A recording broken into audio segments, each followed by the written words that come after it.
Hi everyone, hope you're doing well from wherever you're watching this channel, depending on your time zone. Now, there is a statement that was issued by Ndindi Nyoro in a very short video clip, which has attracted the attention of Kenyans. And this is the views from Ndindi Nyoro. His belief as of now is that Kenya is not going to be changed by leaders. It is going to be changed by entrepreneurs, economically speaking. That you want to grow the economy of Kenya, leave it in the hands of entrepreneurs. Leaders have a role to play, but their role is not to implement. Their role is to make good policies that will encourage entrepreneurs to invest. Policy.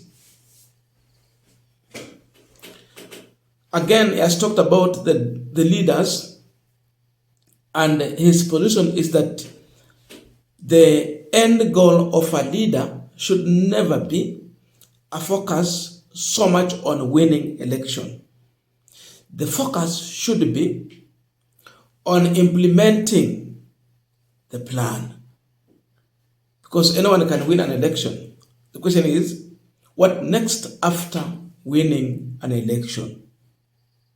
Will you really fulfill what you promised? Because people have learned bad manners from William Ruto, that you can promise anyone anything during the campaign. Campaign in Kenya has been reduced to lies after lies, unreasonable promises just to attract the masses. And people should be very careful in the next general election. We should not believe every promise. Sometimes we have to look deeper into these promises people are giving us. Is it a hot air promise that will never be possibly be implemented, or it is something that can be worked on? So here is Ndindi Nyoro's position as far as running the economy of this country is concerned. For Kenya to change, Kenya is not going to be changed by leaders. Kenya is going to be changed by entrepreneurs, economically speaking. The leader can only do policies. After policies, when I do a good policy about agriculture, I cannot go and do agriculture as a leader. I am doing it for the people. When we are doing policies around finance, around tech, it is not me as a leader who should benefit. The benefit is for the people. We must make this attractive. As leaders, our goal must not be to win an election. Our goal must be how to govern. And how to govern is from an MCA seat to any other seat, because it is through out of that decision making that governance helps. Winning an election is easy. You can do good speeches, you can promise anything. We must be focused on studying on what would change our countries and then domicile our ideologies. Now, having listened to the statement, someone would be asking a question: who is Ndindi Nyoro addressing in this statement? Who is the person? Intention of this message is for who? I think there are about 2 to 3 people Ndindi Nyoro is addressing in this video. And I want us to go deeper into that discussion. But before we go deep into this, just a quick request. For those who are watching this channel and you have not subscribed, please consider subscribing. To our returning subscribers, I must say thank you so much. And again, to all our viewers, please give this video a thumbs up. Thank you so much, and back to our discussion. Now, as I said in the beginning, there are about 2 to 3 people that Ndindi Nyoro is trying to address in this video. Number 1, William Samoei Ruto, the president. Number 2, those who have been mandated with the position of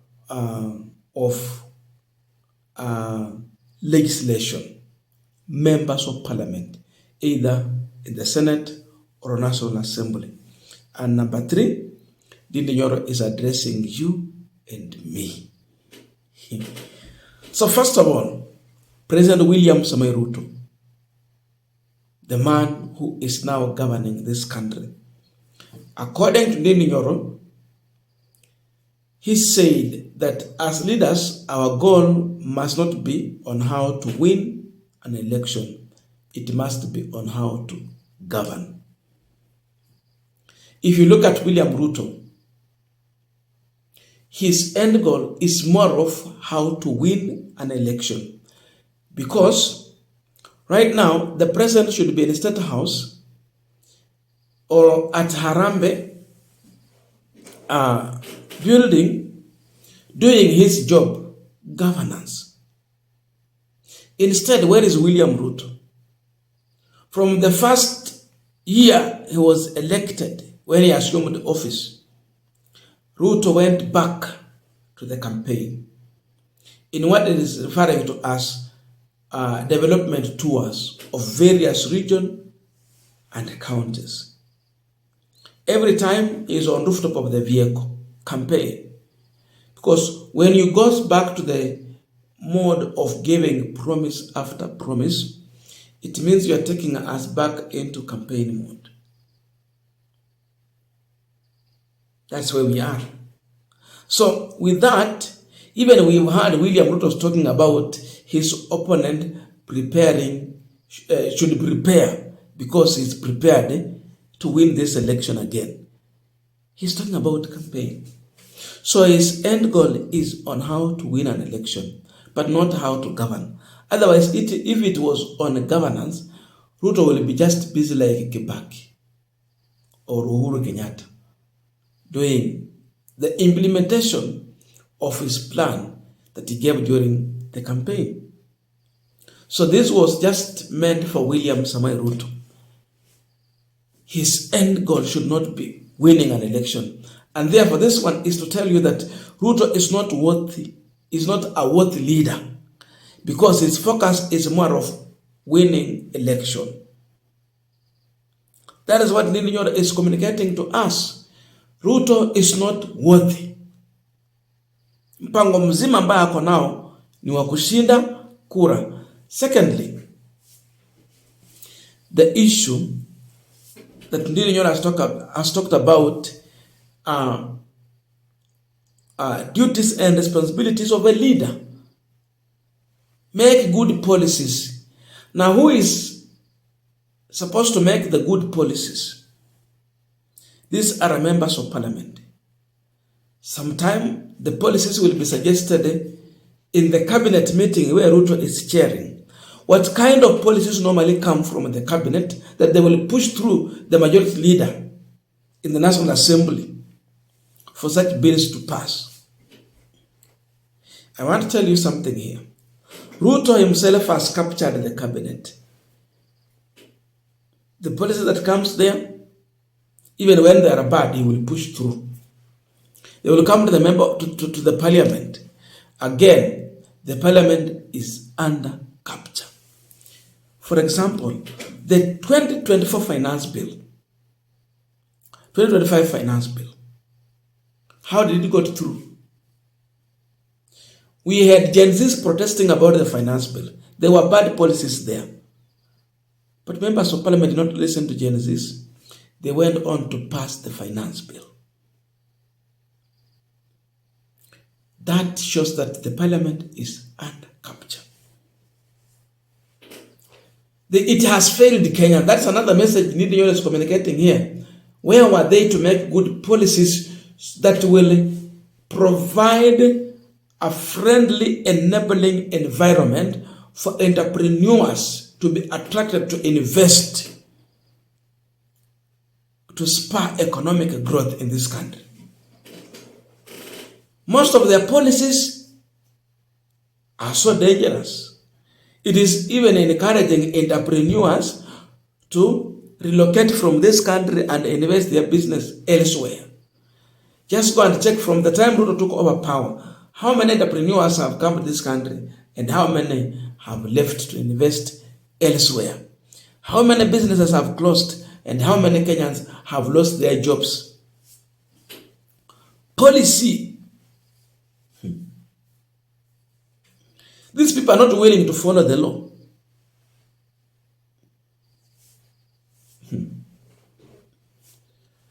When the law says that we need to follow the Public Finance Management Act,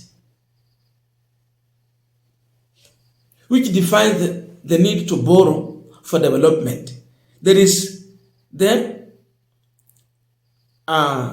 external borrowing and internal borrowing. These guys goes ahead and change the act to fit or suit what they want to do. So instead of focusing to borrow from outside, they are now doing domestic borrowing. When you engage in domestic borrowing, where do you expect the entrepreneur to borrow? Today, banks are attracted to lending money to the government because they are sure pesa zitarudi. So if they focus on lending the government, when will the entrepreneurs get the loan and do business? The business can never thrive. During Kibaki's time, banks were all over hawking money. They wanted people to borrow money. And we saw a tremendous growth in our economy. In fact, Kenyans were rated as the most optimistic people in the world. We were so much hopeful. But right now, wakati wa uhuru, sasa wa Ruto kabisa, domestic borrowing is too much. And you're talking about business growing. How will it grow? The other cancer in this administration, we have the issue of entrepreneurs versus tenderpreneurs. When we elect these leaders into position of leadership, they change and become tenderpreneurs. And you're talking about people, investing, business growing, thriving. How will it thrive?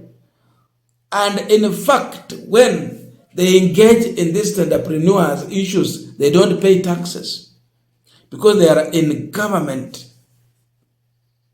They are in control. And when they don't pay taxes, unataka serikali ipate wapi ushuru wa Kurani?